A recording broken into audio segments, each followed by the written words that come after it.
তোরা মানুষেরা যাকে পরি বলিস, নূর একটা পরি। কি নূর পরি? তাই তো বলি, এত সুন্দর কেন? তুই কি রে ভাই, এতদিন আমার সাথে চলাফেরা করলি, একবারও বললি না তুই জিন জাতি?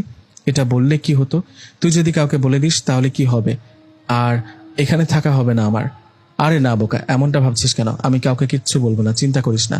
আর শোন, রাত বেরোতে তোর হুটহাট করে বের হওয়া হবে না। আমি ছাড়া অন্য কেউ দেখলে কি হতো?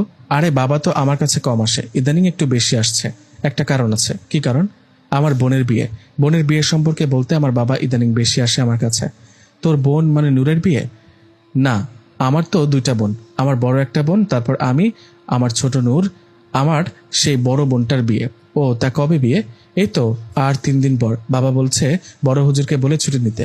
ও তা তো ভালো কথা, কালকে হুজুরকে বলে ছুটি নিবি। আমি একা যাব, তুই যাবি না? মানে আমি কিভাবে যাব? তোরা জিন জাতি, আমি মানুষ হয়ে ওখানে কিভাবে যাব? আমি নিয়ে যাব? না না, আমার কেমন জানি ভয় ভয় করে। তোদের রাজ্যে যাব? ভয়ের কি আছে? আমার পরিবার তোকে চেনে বোকা, তোর কথা আগে থেকে জানে। আমার পরিবার বা আমার রাজ্যের কোনো জিন তোর কোনো ক্ষতি করবে না। তবুও তো ভয় হয়। কোনো ভয় নেই, তোর কোনো চিন্তাও নেই। তুই আমার সাথে যাবি এটাই জানি। কাল হুজুরকে বলে আমি ছুটি নিব, তোর কথা বলবো, তোকেও যেন ছুটি দেয়।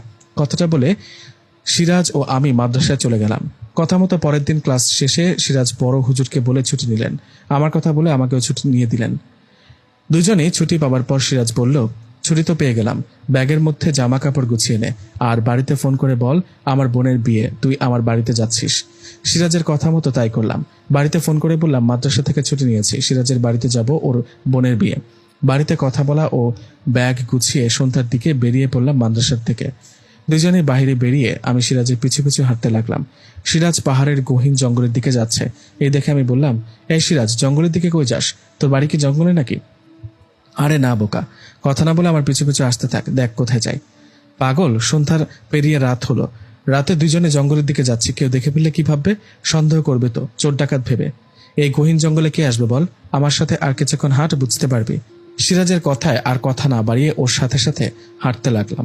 বেশ কিছুক্ষণ হাঁটার পর আমি দেখলাম আমাদের সামনে খুব সুন্দর একটা ঘোড়ার গাড়ি, যেটাকে টমটম বলে আর কি, ওরকম একটা ঘোড়ার গাড়ি দাঁড়িয়ে আছে। ঘোড়ার গাড়ি থেকে কিরকম আলো বেরিয়ে চকচক করছে। জঙ্গলের মধ্যে ঘোড়ার গাড়ি দেখে সিরাজকে